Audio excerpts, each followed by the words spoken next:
ಆಕಾಶವಾಣಿ ಮೈಸೂರು.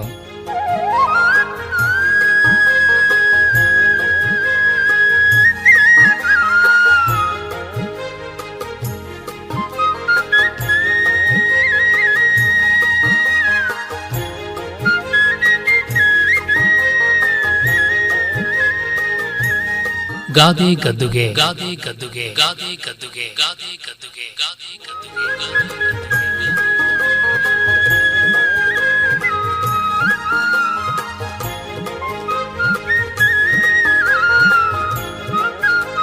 ರಚನೆ ಹಾಗೂ ಪ್ರಸ್ತುತಿ ಡಾಕ್ಟರ್ MS ವಿಜಯ ಹರನ್. ಹಣ್ಣು ತಿಂದೋನು ನುಣುಚ್ಕೊಂಡ, ಸಿಪ್ಪೆ ತಿಂದೋನು ಸಿಕ್ಕಾಕೊಂಡ.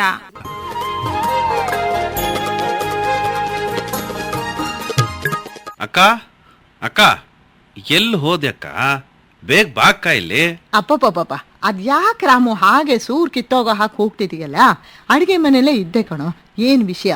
ಅಕ್ಕ, ಬೆಳಗ್ಗೆ ವಾಕಿಂಗ್ ಹೋಗಿದ್ದಾಗ ಎದುರು ಮನೆ ಆಂಟಿ ಸಿಕ್ಕಿದ್ರು, ಜೊತೆಯಲ್ಲಿ ಅವ್ರ ಮಗನೂ ಇದ್ದ. ಆ ಹುಡುಗ ಪಾಪ SSLC ಪರೀಕ್ಷೆ ಬರಿತಾ ಇದ್ನಂತಕ್ಕ. ಅವನು ತುಂಬಾ ಜಾಣ್ ಹುಡುಗ ಕಣೋ. ತುಂಬಾ ಚೆನ್ನಾಗೇ ಬರ್ದಿರ್ತಾನೆ ಬಿಡು ಪರೀಕ್ಷೆಯಲ್ಲಿ. ಸ್ವಲ್ಪ ನನ್ನ ಮಾತು ಕೇಳಕ್ಕ. ಹೇಳಪ್ಪ. ಅವನು ಚೆನ್ನಾಗೆ ಪರೀಕ್ಷೆನಲ್ಲಿ ಬರಿತಾ ಇದ್ನಂತಕ್ಕ. ಪಕ್ಕದಲ್ಲಿ ಕೂತಿದ್ದ ಹುಡುಗ ಕಾಪಿ ಮಾಡ್ತಾ ಇದ್ನಂತೆ. ಏನೇನೋ ಚೀಟಿಗಳನ್ನು ಇಟ್ಕೊಂಡು ಕಾಲ್ ಚೀಲದಿಂದ ಒಂದೊಂದೇ ತೆಗಿತಾ ಇದ್ದಂತೆ. ಇದ್ದಕ್ಕಿದ್ದ ಹಾಗೆ ಇನ್ವಿಜಿಲೇಟರ್ ಕಣ್ಣಿಗೆ ಬಿತ್ತಂತದು. ಅಯ್ಯೋ! ಅಷ್ಟರಲ್ಲೇ ಆ ಚೀಟಿಗಳನ್ನೆಲ್ಲ ಪಕ್ಕದಲ್ಲಿದ್ದ ಇವನ್ ಸೀಟ್ ಮೇಲೆ ಎಸ್ದ್ಬಿಟ್ನಂತೆ. ಇವನೇ ತೋರಿಸಿದ್ದು ಅಂತೆಲ್ಲ ಇವನ್ ತಲೆ ಮೇಲೆ ಹಾಕ್ಬಿಟ್ನಂತೆ. ಇವನನ್ನ ಪಾಪ ಡಿಬಾರ್ ಮಾಡ್ಬಿಟ್ಟಿದಾರಂತೆ. ಈಗ ಎನ್ಕ್ವೈರಿನೂ ನಡೀತಾ ಇದೆ ಅಂತಕ್ಕ. ಅಯ್ಯೋ ಪಾಪ, ಹಣ್ಣು ತಿಂದವನು ನುಣುಚ್ಕೊಂಡ, ಸಿಪ್ಪೆ ತಿಂದವನು ಸಿಕ್ಕಾಕೊಂಡ ಅಂದ ಹಾಗೆ ಆಯ್ತಲ್ಲ. ಇವನು ಸ್ವಲ್ಪ ಎಚ್ಚರಿಕೆಯಿಂದಾನೇ ಇರ್ಬೇಕಾಗಿತ್ತು ಕಣೋ. ಆ ಹುಡುಗನ ತಾಯಿ ತಂದೆ ಆ ಚೀಟಿನಲ್ಲಿರೋ ಅಕ್ಷರ ನಮ್ಮ ಹುಡುಗಂದೇ ಅಲ್ಲ, ನಾವು ಕೋರ್ಟ್ ಹೋಗ್ತೀವಿ ಅಂತೆಲ್ಲ ಹೋರಾಡ್ತಾ ಇದ್ದಾರಂತಕ್ಕ. ಅಯ್ಯೋ ಪಾಪ, ಇಂಥ ವಿಷಯಗಳಲ್ಲಿ ನ್ಯಾಯಕ್ಕೋಸ್ಕರ ಖಂಡಿತ ಹೋರಾಡಬೇಕು ರಾಮು. ಮತ್ತೆ ಅಕ್ಕ, ಆವಾಗಲೇ ನೀನು ಹೋಲಿಕೆ ಕೊಟ್ಟ ಗಾದೆ ಏನದು? ಹಣ್ಣು ತಿಂದೋನು ಹಣ್ಣು ತಿಂದವನು ನುಣುಚ್ಕೊಂಡ, ಸಿಪ್ಪೆ ತಿಂದವನು ಸಿಕ್ಕಾಕೊಂಡ ಅಂತ. ಹಣ್ಣು ತಿಂದೋನು ನುಣುಚ್ಕೊಂಡ, ಸಿಪ್ಪೆ ತಿಂದೋನು ಸಿಕ್ಕಾಕೊಂಡ. ಚೆನ್ನಾಗಿದೆ ಗಾದೆ. ಆದರೆ ಅಕ್ಕ, ಹಣ್ಣು ತಿಂದೋನು ಯಾಕೆ ನುಣುಚ್ಕೋಬೇಕು, ಸಿಪ್ಪೆ ತಿಂದೋನು ಯಾಕೆ ಸಿಕ್ಕಾಕೋಬೇಕು? ಒಂದು ಅರ್ಥನೇ ಆಗ್ತಿಲ್ಲಕ್ಕ. ಸ್ವಲ್ಪ ಬಿಡಿಸಿ ಬಿಡಿಸಿ ಹೇಳು ಅಕ್ಕ, ಗಾದೆಯ ಬಹಿರಂಗ ಅಂತರಂಗದ ಅರ್ಥನೆಲ್ಲ. ರಾಮು, ಒಂದಾನೊಂದು ಕಾಲದಲ್ಲಿ ಯಾರ್ದೋ ಶ್ರೀಮಂತರ ತೋಟದಲ್ಲಿ ಒಂದಿಬ್ಬರು ಕೂಲಿ ಕೆಲಸ ಮಾಡ್ತಿದ್ರು ಅಂತ ಕಾಣುತ್ತೆ. ತೋಟದಲ್ಲಿದ್ದ ಮಾವಿನ ಹಣ್ಣನ್ನು ಬಾಳೆಹಣ್ಣನ್ನು ತಿಂದಿರಬೇಕು ಅಂತ ಕಾಣುತ್ತೆ. ಆಸೆ ಆಗಿರಬೇಕು ತುಂಬ. ಮೊದಲು ಒಬ್ಬ ಒಂದು ಹಣ್ಣು ತಿಂದು ಮುಗಿಸ್ತಿರೋ ಹೊತ್ತಿಗೆ ಯಜಮಾನ ದೂರದಿಂದ ಕಂಡಿರಬೇಕು. ಬೇಗ ತನ್ನ ಕೈಲಿದ್ದ ಸಿಪ್ಪೆನ ಪಕ್ಕದಲ್ಲಿದ್ದ ಇನ್ನೊಬ್ಬನ ಕೈಗೆ ಕೊಟ್ಟಿರಬೇಕು. ಅವನು ಸಿಪ್ಪೆ ಚೀಪ್ತಿರೋ ಹೊತ್ತಿಗೆ ಯಜಮಾನನ ಕೈಗೆ ಸಿಕ್ಕಾಕೊಂಡಿರಬೇಕು. ಅವನನ್ನು ಯಜಮಾನ ಚೆನ್ನಾಗಿ ಥಳಿಸಿರಬೇಕು. ಮುಂದೆ ನಿಜವಾದ ಸಂಗತಿ ಗೊತ್ತಾದಾಗ ಈ ಮಾತು ಬಾಯಿಂದ ಬಾಯಿಗೆ ಬಂದು ಅದರ ಅರ್ಥ ಹಣ್ಣು ಕದ್ದು ತಿಂದಿದ್ದಕ್ಕಷ್ಟೇ ಸೀಮಿತವಾಗದೆ ಮನುಷ್ಯ ಸ್ವಭಾವದ ಗುಣಾವಗುಣಗಳನ್ನು ಬಣ್ಣಿಸೋದಕ್ಕೂ ವಿಸ್ತಾರವಾಗ್ತಾ ಹೋಯಿತು ಅಂತ ಕಾಣುತ್ತೆ. ಕ್ರಮೇಣ ಗಾದೆಯಾಗಿ ಚಾಲ್ತಿಗೆ ಬಂದಿರಬೇಕು. ಗಾದೆ ಗದ್ದುಗೆಗೆ ಏರ್ತು ಅಲ್ವೇನಕ್ಕ? ಸರಿಯಾಗಿ ಹೇಳಿದೆ ರಾಮು. ಮತ್ತೆ ಅಕ್ಕ, ಮನುಷ್ಯ ಸ್ವಭಾವಗಳಿಗೆ ಗುಣಾವಗುಣಗಳಿಗೆ ಹೇಗೆ ಇದನ್ನ ಅನ್ವಯಿಸ್ಬೋದು? ರಾಮು, ಈಗ ಸಾಮಾನ್ಯವಾಗಿ ನಾವೆಲ್ಲ ಎಷ್ಟೋ ಮನೆಗಳಲ್ಲಿ, ಕಚೇರಿಗಳಲ್ಲಿ, ಸ್ಕೂಲು ಕಾಲೇಜುಗಳಲ್ಲಿ ಎಲ್ಲ ಕಡೆಗಳಲ್ಲಿ ಗಮನಿಸ್ಬೋದು. ತಾವು ಮಾಡಿದ ತಪ್ಪನ್ನ ಇನ್ನೊಬ್ಬರ ಮೇಲೆ ಹೊರಿಸೋದಕ್ಕೇ ಕಾಯ್ತಿರ್ತಾರೆ. ಎಲ್ಲೋ ಅಪರೂಪಕ್ಕೆ ಅನ್ನೋ ಹಾಗೆ ಕೆಲವರು ಮಾತ್ರ ಪ್ರಾಮಾಣಿಕವಾಗಿ ತಮ್ಮ ತಪ್ಪನ್ನ ಒಪ್ಕೋಬಹುದು ಅಲ್ವೇನಕ್ಕ?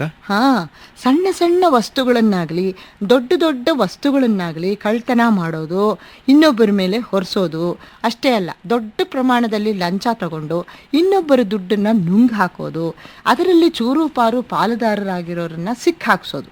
ಅಕ್ಕ, ದಿನನಿತ್ಯ ನಾವು ಪೇಪರ್ನಲ್ಲೂ ಓದ್ತಾ ಇರ್ತೀವಲ್ಲಕ್ಕ, ಲಕ್ಷಗಟ್ಲೆ ಕೋಟಿಗಟ್ಲೆ ದುಡ್ಡನ್ನ ಲಂಚ ಅದು ಇದು ಅಂತ ನುಂಗಿ ನೀರು ಕುಡಿತಾರೆ.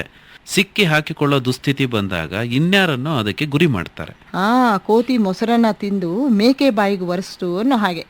ಕೋತಿ ಮೊಸರನ್ನ ತಿಂದು ಮೇಕೆ ಬಾಯಿಗೆ ಒರೆಸ್ತು ಅನ್ನೋವಂತಹ ಗಾದೆ, ಹಣ್ಣು ತಿಂದವನು ನುಣುಚ್ಕೊಂಡ, ಸಿಪ್ಪೆ ತಿಂದವನು ಸಿಕ್ಕಾಕೊಂಡ ಅನ್ನುವಂತಹ ಗಾದೆ.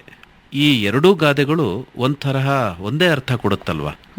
ಆದರೆ ಇಬ್ಬರೂ ಒಂದು ತಪ್ಪಿನಲ್ಲಿ ಅಪರಾಧಿಗಳಲ್ಲಿ ಭಾಗಿಗಳಾಗಿದ್ದಾಗ ದೊಡ್ಡ ಪ್ರಮಾಣದಲ್ಲಿ ತಪ್ಪು ಮಾಡಿದವನು ಸಣ್ಣ ಪ್ರಮಾಣದಲ್ಲಿ ತಪ್ಪು ಮಾಡಿದವನ ಮೇಲೆ ಪೂರ್ತಿ ತಪ್ಪನ್ನು ಹೊರಿಸಿದಾಗ ಈ ಹಣ್ಣು ತಿಂದವನು ನುಣುಚ್ಕೊಂಡ, ಸಿಪ್ಪೆ ತಿಂದವನು ಸಿಕ್ಕಾಕೊಂಡ ಅನ್ನೋ ಗಾದೆ ಮಾತು ಬಳಸ್ತಾರೆ. ಈ ಕೋತಿ ತಾನು ಮೊಸರನ್ನ ತಿಂದು ಮೇಕೆ ಬಾಯಿಗೆ ಒರೆಸ್ತು ಅನ್ನೋ ಕಡೆ ತಪ್ಪು ಮಾಡಿ ಅಮಾಯಕರನ್ನ, ಏನೂ ಅರಿದೇ ಇರೋರನ್ನ ಸಾಕ್ಷಿ ಸಮೇತ ಅವರೇ ತಪ್ಪಿತಸ್ಥರು ಅಂತ ಬಿಂಬಿಸ್ತಾರಲ್ಲ, ಅಂಥ ಕಪಟತನದ ಸಂದರ್ಭದಲ್ಲಿ ಆ ಗಾದೆನ ಬಳಸ್ತಾರೆ. ಎರಡೂ ಗಾದೆಗಳಲ್ಲಿ ತಪ್ಪು ಮಾಡದವನ ಕುಟಿಲತೆನೇ ವ್ಯಕ್ತವಾಗುತ್ತೆ ಕಣ. ಅಕ್ಕ, ನಮ್ಮ ಸಮಾಜದಲ್ಲಿ ಆಗುವಂತಹ ಕೊಲೆ, ಸುಲಿಗೆ, ಅತ್ಯಾಚಾರ, ಕೋಮುಗಲಭೆ, ಗೊಂಡಾಗಿರಿ ಈ ಎಲ್ಲ ದುಷ್ಟ ವರ್ತನೆಗಳಲ್ಲೂ ಮಾಡಿದ ತಪ್ಪನ್ನ ಇನ್ನೊಬ್ಬರ ಮೇಲೆ ಹೇರಿ ತಾವು ನುಣುಚ್ಕೊಳ್ಳೋದಕ್ಕೆ ನೋಡ್ತಾರಲ್ವೇನಕ್ಕ? ನೀನು ಹೇಳೋದೇನೋ ಸರಿ. ಅಂಥ ದುಷ್ಟರನ್ನ ಹಾಗೆ ಬಿಡದೆ ಕಾನೂನಿನ ಬಲವಾದ ಸಹಕಾರದಿಂದ ಅವರನ್ನೆಲ್ಲ ಸದೆ ಬಡಿಬಹುದು. ಆಗ ಸತ್ಯಕ್ಕೆ ಜಯ ಸಿಕ್ಕುತ್ತೆ ಕಣ. ಅದಕ್ಕೆ ಸಮಾಜದಲ್ಲಿ ಕೇವಲ ಸರ್ಕಾರ, ಕಾನೂನು ವ್ಯವಸ್ಥೆಗಳಷ್ಟೇ ಅಲ್ಲ, ಎಲ್ಲರೂ ತಪ್ಪಿತಸ್ಥರಿಗೆ ಶಿಕ್ಷೆ ಆಗೋ ಹಾಗೆ ಮಾಡಬೇಕಾದ್ದು ತಮ್ಮ ಕರ್ತವ್ಯ ಅಂತ ಭಾವಿಸ್ಬೇಕು ಅಲ್ವಾ? ಖಂಡಿತ ರಾಮು. ದುರಂತ ಅಂದರೆ ನಮ್ಮ ಸಮಾಜದಲ್ಲಿ ಕೆಲವು ಕಡೆ ದೌರ್ಜನ್ಯ ನಡೆಸಿದವ್ರ ಪರನೇ ವಹಿಸ್ಕೊಂಡು ಮಾತಾಡೋ ಎಷ್ಟೋ ಜನ ಇರ್ತಾರೆ ಕಣ. ಅಂಥವ್ರನ್ನ ಮೊದಲು ಶಿಕ್ಷಿಸ್ಬೇಕಕ್ಕ. ಎಲ್ಲಕ್ಕಿಂತ ಮುಖ್ಯವಾಗಿ ಪ್ರತಿಯೊಬ್ಬರಿಗೂ ಚಿಕ್ಕಂದಿನಿಂದಲೇ ತಂದೆ ತಾಯಿಗಳು, ಗುರು ಹಿರಿಯರು, ಸಹಪಾಠಿಗಳು, ಸ್ನೇಹಿತರು ಎಲ್ಲರೂ ಮಕ್ಕಳಿಗೆ ಒಳ್ಳೇದು ಯಾವುದು, ಕೆಟ್ಟದ್ದು ಯಾವುದು, ತಪ್ಪು ಯಾವುದು, ಸರಿ ಯಾವುದು ಅನ್ನೋದ್ರ ಬಗ್ಗೆ ತಿಳುವಳಿಕೆ ಕೊಡ್ತಾ ಇರಬೇಕು. ಸಣ್ಣ ಪುಟ್ಟ ತಪ್ಪು ಮಾಡದೇನೆ ಇರೋದಕ್ಕೆ ಆಗೋದೇ ಇಲ್ಲ ಅಲ್ವೇನಕ್ಕ? ಖಂಡಿತ. ನಡೆವರೆಡಹದೆ ಕುಳಿತವರೆಡಹುವರೆ ಅಂತ ರಾಘವಾಂಕ ಕವಿ ಎಷ್ಟು ಸೊಗಸಾಗಿ ಹೇಳಿಲ್ವಾ? ನಡೆಯೋ ಮನುಷ್ಯರೇ ಎಡುವಕ್ಕೆ ಸಾಧ್ಯ, ಕೂತ್ಕೊಂಡಿರೋರು ಹೇಗೆ ಎಡವಕ್ಕಾಗತ್ತೆ? ಅಂದರೆ ಇಲ್ಲಿ ಕೆಲಸಗಳು ಮಾಡಿದಾಗಲೇ ತಪ್ಪುಗಳು ಆಗೋದು, ಎಡುವುದು ಅಂತ ಅರ್ಥ.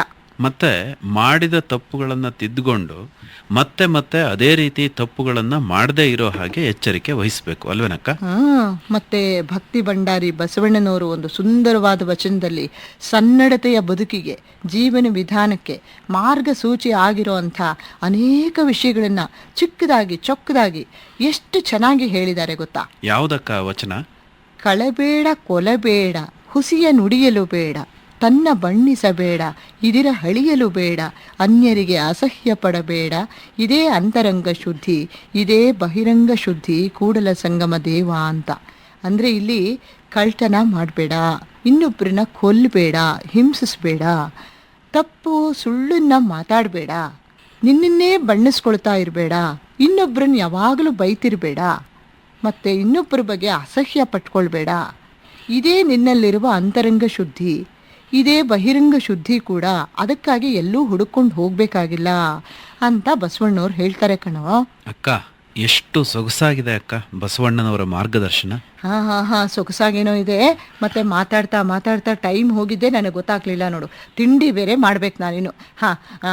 ರಾಮು, ಬೇಗ ಒಂದು 4 ಈರುಳ್ಳಿ ಹೆಚ್ಕೊಟ್ಬಿಡಪ್ಪ, ಜಾಣ. ರೊಟ್ಟಿ ತಟ್ಟಿಬಿಡ್ತೀನಿ. ಹೋಗಕ್ಕ, ನನಗೆ ಕಣ್ಣಲ್ಲೆಲ್ಲ ನೀರು ಬರುತ್ತೆ. ಟೆಸ್ಟ್ ಬೇರೆ ಇದೆ ಅಕ್ಕ, ಓದ್ಕೋಬೇಕು. ತಾಳು, ಭಾವನ್ ಕರಿತೀನಿ. ಭಾವ ಅವರು ನಿನ್ನ ಭಾವ, ಅವರೆಲ್ಲ ಹೆಚ್ಕೊಡ್ತಾರೆ. ಟೈಮ್ ಆಯಿತು, ಬೇಗ ತಿಂಡಿ ಆಯ್ತಾ, ಕೊಡು ಬೇಗ ಅಂತನ್ಬಿಟ್ಟು ಓಡ್ಕೊಂಡೇ ಬರ್ತಾರೆ. ನನಗಿವತ್ತಂತೂ ಆಗಲ್ಲಕ್ಕ, ಪ್ಲೀಸ್. ಹೋಗ್ಲಿ ಹೋಗು, ಏನಾದರೂ ಮಾಡ್ಕೊ, ನನಗಂತೂ ತಪ್ಪಲಿಲ್ವಲ್ಲ, ನಾನೇ ಹೆಚ್ಕೋತೀನಿ. ಓಕೆ, ಥ್ಯಾಂಕ್ ಯು ಅಕ್ಕ, ಬರ್ತೀನಿ, ಸ್ವಲ್ಪ ಕೆಲಸ ಇದೆ, ಬಾಯ್. ಆಹಾ.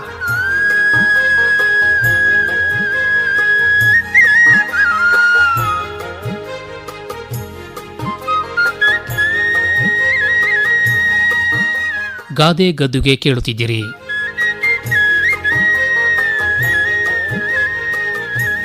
ರಚನೆ ಹಾಗೂ ಪ್ರಸ್ತುತಿ ಡಾಕ್ಟರ್ MS ವಿಜಯ ಹರನ್.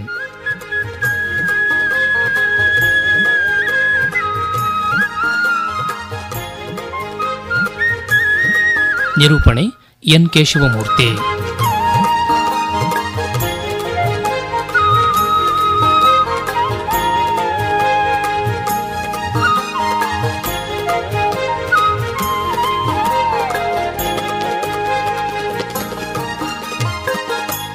ಈ ಕಾರ್ಯಕ್ರಮ ಆಕಾಶವಾಣಿ ಮೈಸೂರು ಕೇಂದ್ರದಿಂದ ಮೂಡಿಬಂತು.